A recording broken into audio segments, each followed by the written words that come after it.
자, 오늘은 스승의 주일이면서 또 우리 청소년 청년 주일로 우리가 지킵니다.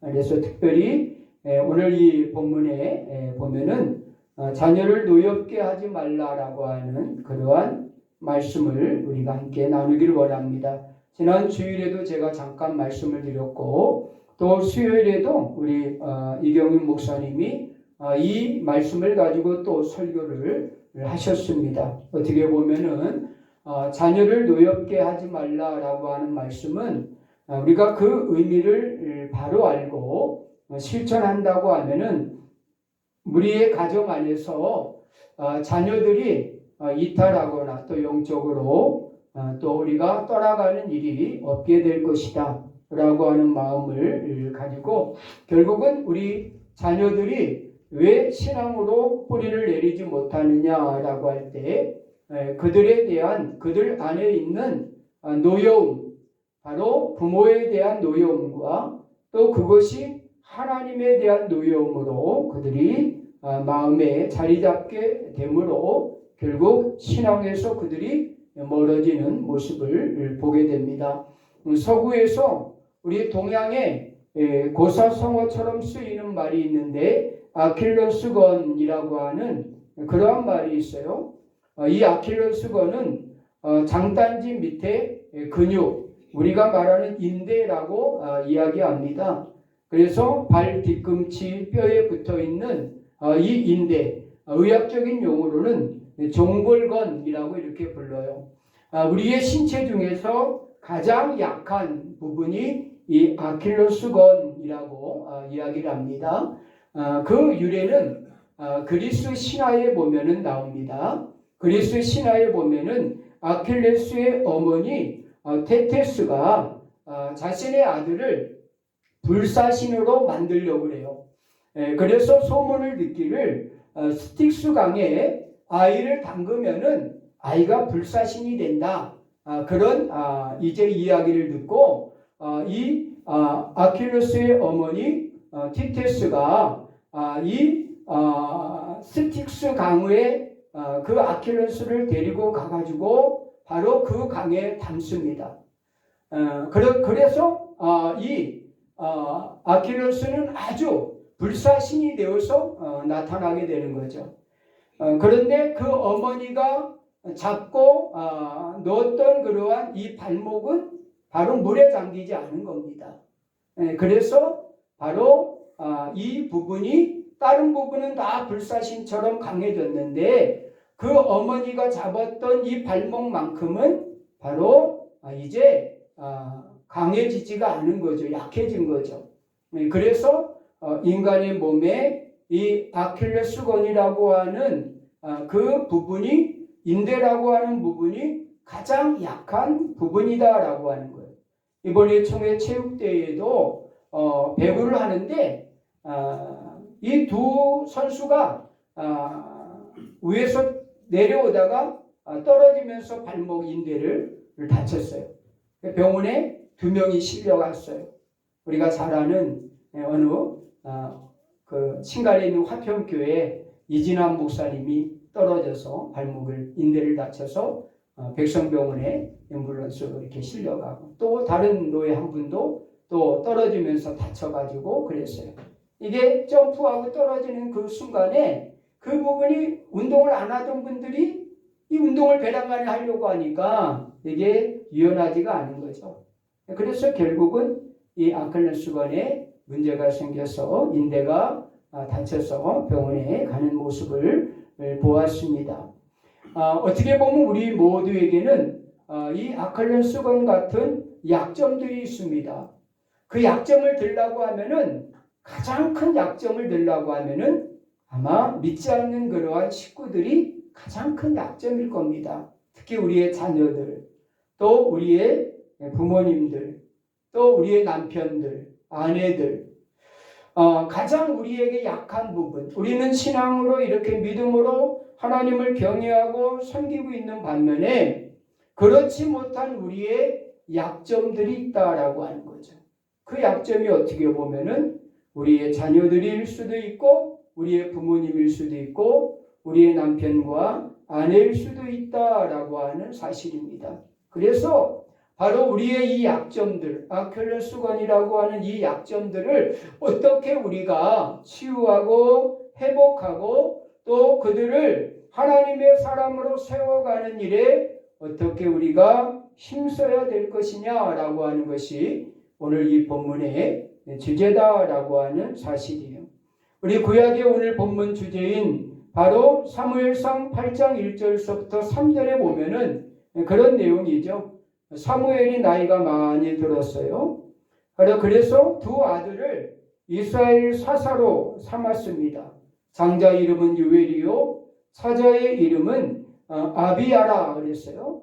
그들을 바로 사사로 세웠어요. 그런데 백성들이 난리칩니다. 우리는 사사 필요 없다. 그와 같은 아들들 필요 없다. 우리에게 필요한 것은 왕이다. 그 사사들, 그 아들들 세우지 마라.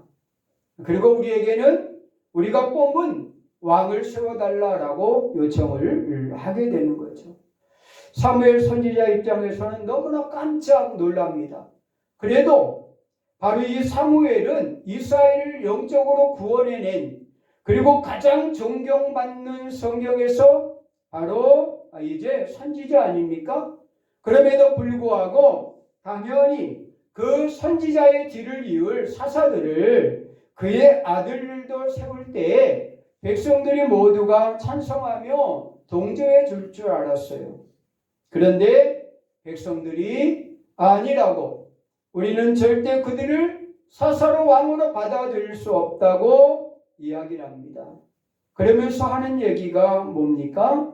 그들이 자신의 이익을 따라 뇌물을 받고 판결을 굳게 했다라고 하는 사실입니다. 바로 아버지 사무엘처럼 정직하지 않았다는 거예요. 진실하지 않았다는 겁니다. 바로 뇌물을 받고 바로 재판을 자기 뜻대로 마음대로 했다라고 하면서 절대 그들을 사사로 인정할 수 없고 우리에게 필요한 왕을 세워달라고 이렇게 요청하는 그러한 내용이죠. 어떻게 보면은 이 사무엘 선지자, 가장 이스라엘에 존경받았던 이 사무엘 선지자의 말년의 아킬레스건, 바로 약점은 그 자녀들이었어요. 히스기야는 어떻고요? 히스기야도 마찬가지죠. 15년 동안 하나님 앞에 눈물로 기도해서 생명을 연장받았어요. 하나님 앞에 가장 그래도 열심히 기도하며 하나님의 뜻대로 살았던 왕이 히스기야 왕 아닙니까? 그런데 그의 아들이 그 가운데 태어났는데 이 아들은 전혀 아버지의 뜻과 상관없는 그러한 일을 합니다. 아버지가 다 제거한 산당들을 세웁니다. 우상들을 다 제거했는데 그 아들이 다시 우상들을 찾아다가 그 자리에 놓습니다. 결국은 도루묵이 되어버리고 말았습니다. 오늘날 우리의 신앙에도요, 우리의 신앙이 종지부가 찍히는 그러한 신앙인들 가정들이 얼마나 많은지 몰라요. 이 말은 네 대가 끝나면은 신앙의 가정, 신앙의 가문이 끝날 가정들이 많다라고 하는 거예요.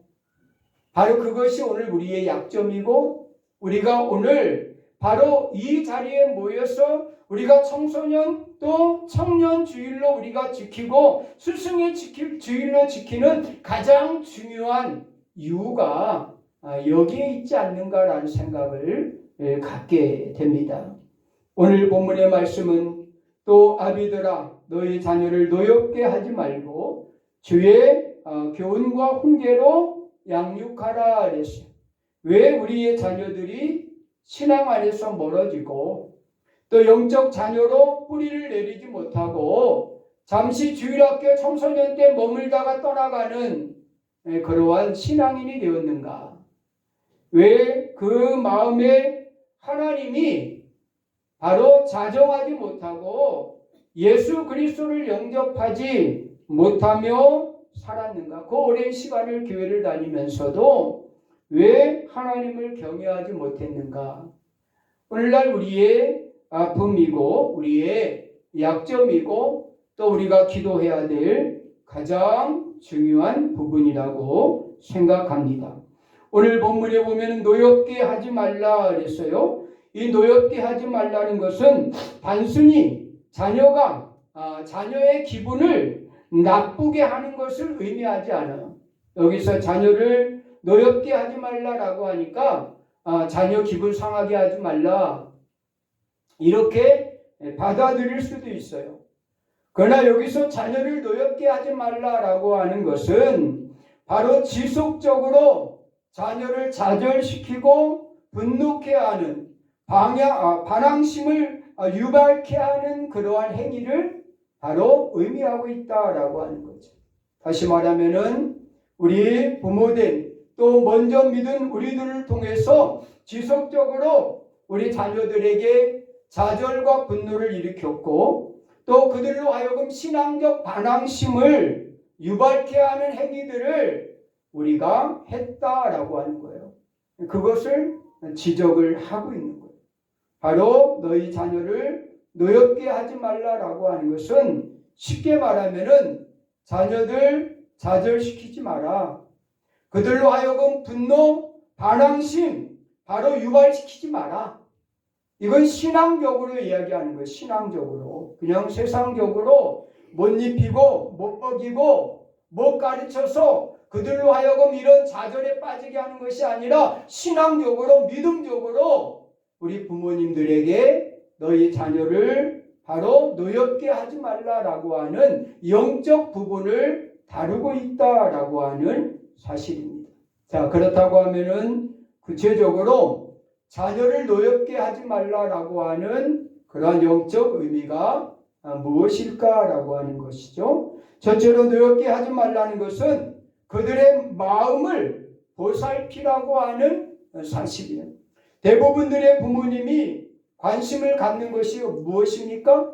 마음보다는 몸이죠.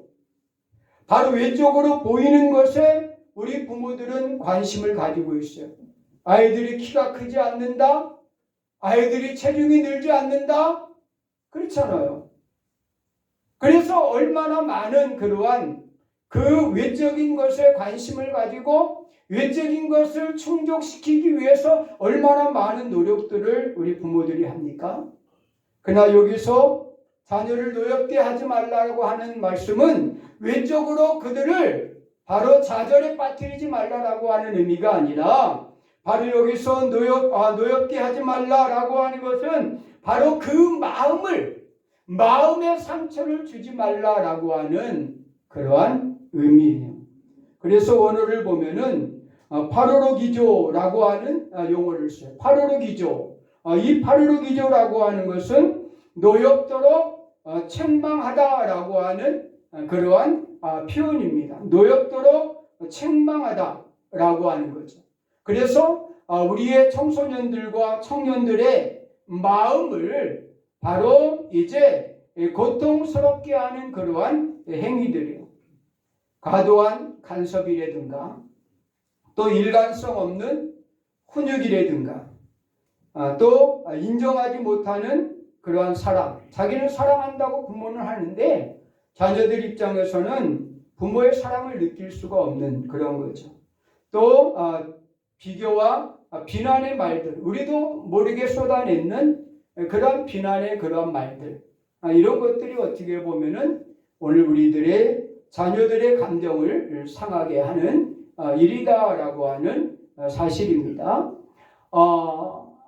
미국의 한 설문조사 기관인 브레인월드라고 하는 기관에서 작년에 19세까지의 자녀를 둔 그러한 부모 1,774명에게 바로 설문조사를 했어요. 바로 자녀 양육 시 가장 어려운 점이 무엇입니까? 라고 물었어요. 미국 그 부모들에게 물은 거예요. 자녀를 양육하면서 19세 미만의 자녀를 양육하면서 가장 무엇이 힘듭니까? 라고 물었더니 68%가 감정 조절이 힘들다. 이게 부모들이 자녀를 키우면서 갖는 그러한 가장 힘든 게 부모로서의 감정 조절이 힘들다라고 하는 그러한 이야기예요. 그런데 더 웃긴 거는요. 자녀들에게 물었어요. 너는 어떤 부모님을 원하느냐? 어떠한 부모가 되기를 원하느냐라고 청소년들에게 물었어요. 그랬더니 청소년들이 거의 50% 이상이 감정 조절을 잘하는 부모를 원한다라고 이렇게 이야기를 했어요. 다시 말하면은 부모가 원하는 것도 자신의 감정을 잘 조절하는 것이고, 자녀들이 원하는 것도 부모님의 감정을 잘 다스리는 것을 원하고 있다라고 하는 거죠. 이 이야기는 무엇을 의미하냐면은 우리가 자녀들에게 주는 상처는 마음의 상처를 주고 있다는 거예요. 육체적으로 못 먹이고 못 입히고 좋은 것을 해주지 못해서 오는 그러한 바로 상처가 아니라, 우리 자녀들이 가지고 있는 상처는 바로 그들의 마음의 상처라는 거예요. 마음의 상처. 그게 가장 크다라고 하는 것이 설문조사를 통해서 나타나는 것입니다. 저도 자녀를 키울 때 가장 힘들었던 것이 이 감정 조절이었어요. 화가 나면은 어떻게 참을 수가 없어요. 참을 수가. 그래서 우리도 냉장고 처음 모처럼 냉장고가 바꿔서 들어왔는데, 15년 만에 냉장고가 이제 두 번째 냉장고가 들어왔는데, 그날 버릇 큰아이하고 난리가 난 거죠. 그래서 식탁에 앉아있다가 난리가 나서 하지 말라고 그래가지고 그 플룻을 던졌어요. 던졌는데 그게 오늘 산 냉장고에 딱 맞아가지고 지금까지 냉장고가 이렇게 조금 찌그러져 있어요. 그거 볼 때마다 마음이 아파요. 빨리 바꿔야 되겠어요. 마음이 아파요. 왜? 나의 그 분노의 흔적이 그대로 거기에 남아있는 거죠. 남아있는 거. 그걸 볼 때마다 그 분노의 흔적이 그대로 남아있어요.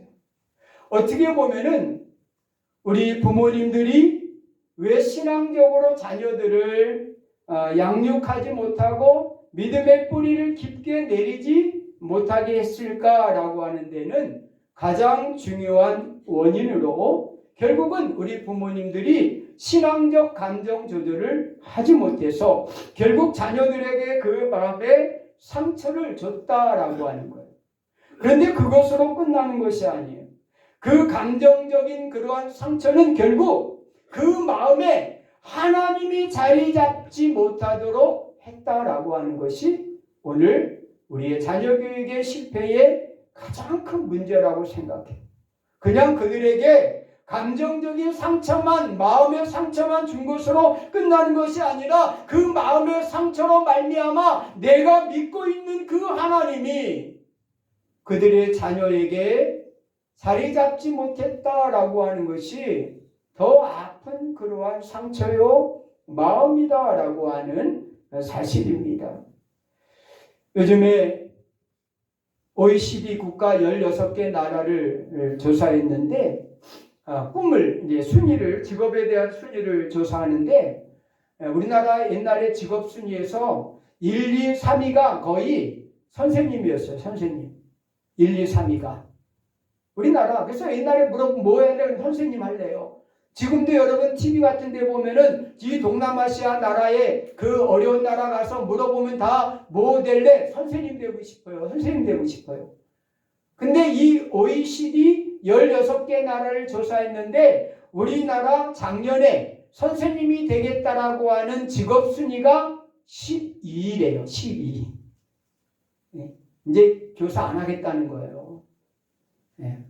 왜 이렇게 되었을까? 왜 이렇게 되었을까? 뭐 여러 가지 이유가 있을 것 같아요. 물론 여러 가지 어떤 정책적인 문제도 있겠지만은 가장 힘든 것이 바로 이 교사로서 학생들의 인권을 생각해주고 그 인권에 맞춘 교육을 하는 것이 너무나 힘들다라고 하는 거죠. 다시 말하면 교사들도 인격체를 가진, 감정을 가진 존재인데 그 감정을 바로 억누르고 바로 학생들 위주의 그러한 삶을 바로 교육을 해야 된다라고 하는 것이 너무나 힘들다라고 하는 거예요. 쉽게 말하면은 남편이 아내 운전교육 못 시키잖아요.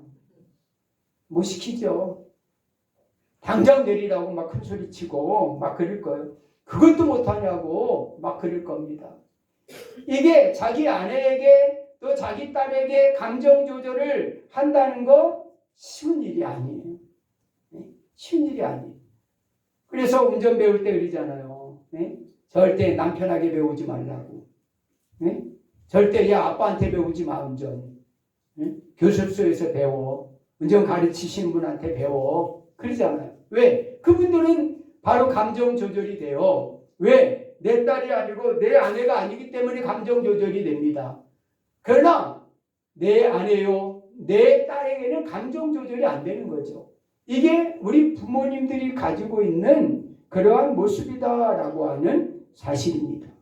그래서 자녀를 노엽게 하지 말라라고 하는 의미는 바로 자신의 감정을 바로 잘 조절할 뿐 아니라 바로 그 마음들을 보살피라라고 하는 거예요. 우리 자녀들의 마음을 보살피라는 게 몸이 중요한 것이 아니라 그 마음을 보살피라고 하는 그러한 의미다라고 하는 거예요.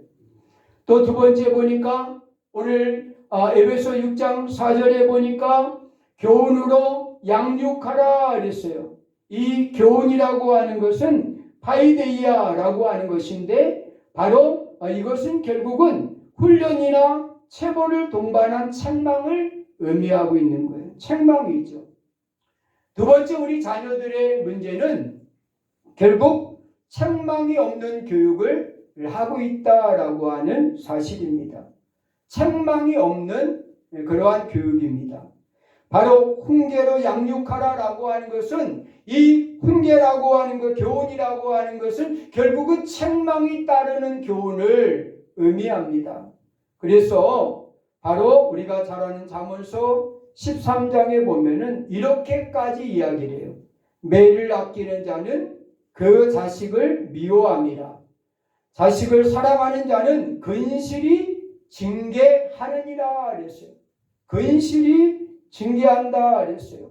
바로 이 유대인들의 그러한 말에는 한 손에는 매를, 한 손에는 그를 품으라 라고 이렇게 이야기해요. 오른손에 매를 들었으면은 왼손에는 그를 안으라 라고 하는 그러한 유대인의 그러한 바로 유명한 그러한 예언이 있어요.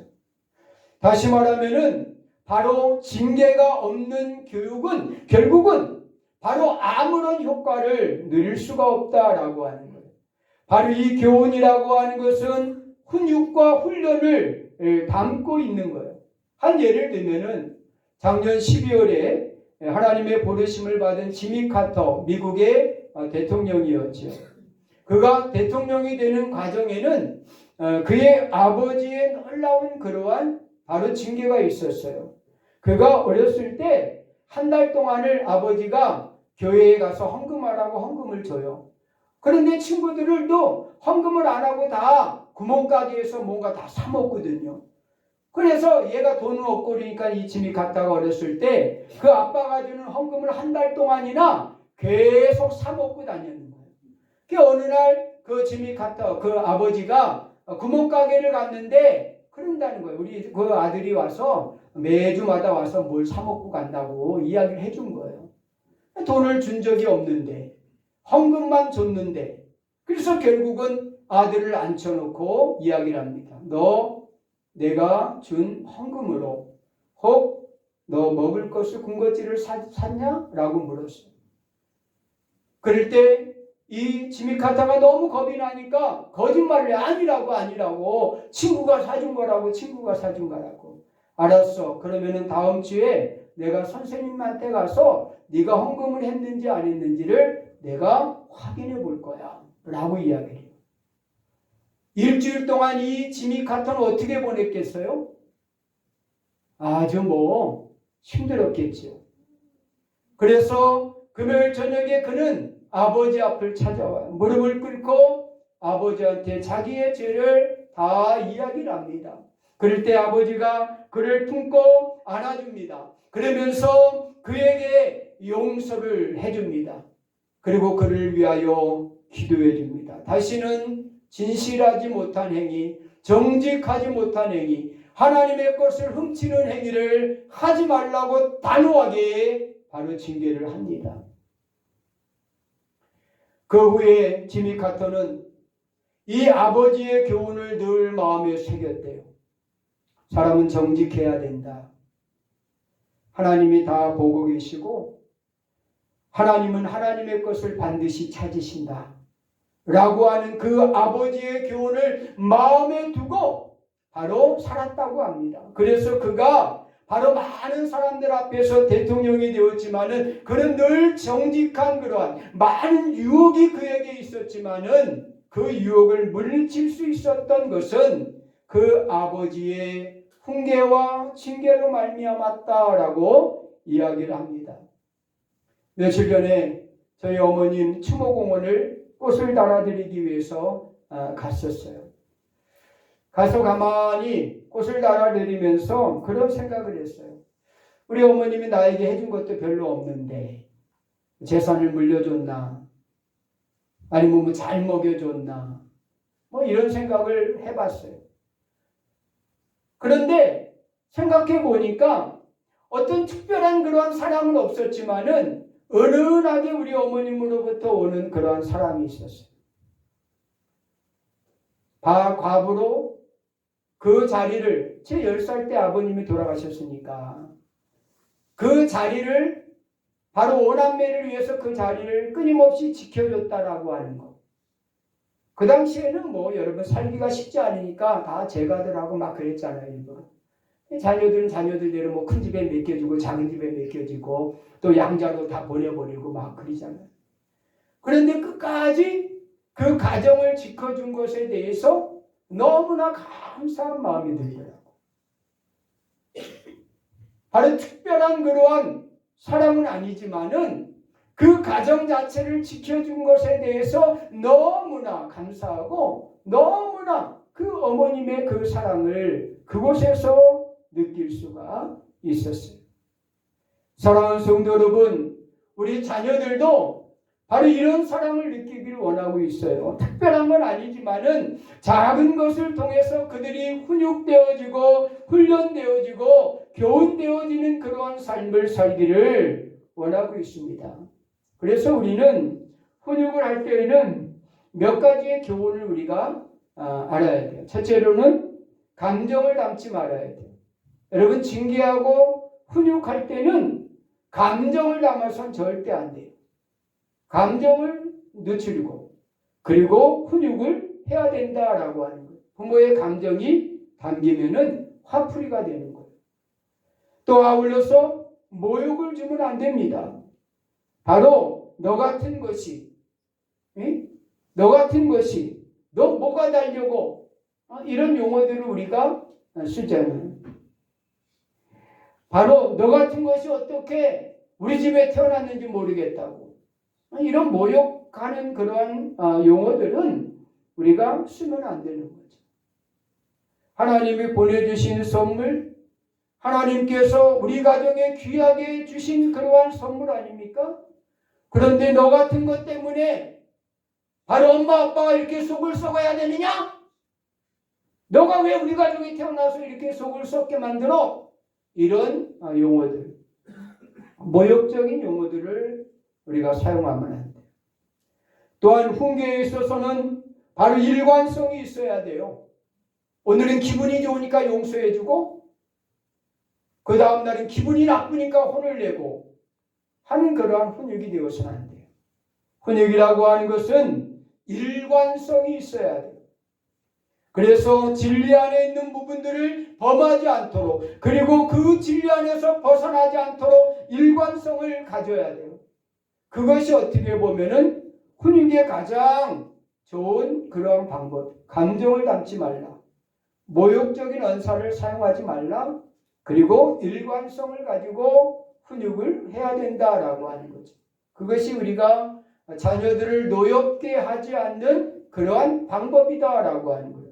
세 번째는 바로 훈계로 양육하라라고 이렇게 말하고 있습니다. 바로 이 훈계라고 하는 것은 누데시아라고 하는 말입니다. 이것은 말로 바로 양육하라라고 하는 거죠. 말로 양육하라는 건 뭐예요? 대화를 의미하고 있는 거예요. 바로 잘못을 바로잡도록 대화를 하라라고 하는 의미입니다. 그래서 이 훈계라고 하는 것은 말로, 대화로 하는 거예요. 자, 얼마든지 우리는 자녀들과의 대화를 통해서 우리는 가르치고 그들을 양육할 수가 있는 거예요. 우리 성경 창세기 22장에 보면은 아브라함과 이삭에 대한 얘기가 나와요. 그 아브라함과 이삭에 대한 이야기 가운데 왜 하나님이 굳이 3일길을 가게 했을까? 그 의문을 갖게 돼요. 아니, 가까운 데다 제단을 쌓고 이삭을 거기다가 드리면 되지 꼭 3일길을 걸어가서 모리아산까지 가서 거기서 이삭을 제물로 드리라? 여러 가지 이유가 있겠죠. 첫째로는 아마 아브라함의 믿음을 하나님이 시험해 보시려고 하는 것 같아요. 그렇죠? 3일 동안에 그 마음이 변하나 안 변하나 아마 이렇게 하나님이 체크해 보시기 위한 그러한 경우일 수도 있어요. 그러나 저는 왜 하나님이 3일길을 가게 했을까라고 하는 것은 아브라함과 이삭이 서로가 바로 부자간에 서로가 대화를 통한 그러한 바로 이 하나님의 일에 대한 확신을 심어주기 위해서였다라고 하는 거예요. 아니, 여러분 생각해 보세요. 이 사건이 가능한 일이에요. 그리고 거기에 바로 그 아버지가 바로 묶어서 올린다고 거기에 순순히 그 이삭이 어떻게 보면 아버지보다 더 힘이 세요. 그렇잖아요. 아브라함은 지금 왜 나이가 많아요. 그리고 이삭은 지금 쟁쟁한 그러한 청소년 시기예요. 뿌리치면 얼마든지 뿌리치고 도망 나올 수 있어요. 그런데 순수히 이삭이 바로 그 아버지의 포박에 바로 종들도 없고 아무도 없는 데서 포박을 당해서 그 모리아산의 제물로 올라갈 수 있었다라고 하는 것은 오면서 3일길 동안에 뭔가 일이 이루어졌다라고 하는 거예요. 어떠한 일이 이루어졌을까요? 어떠한 일이 이루어졌을까요?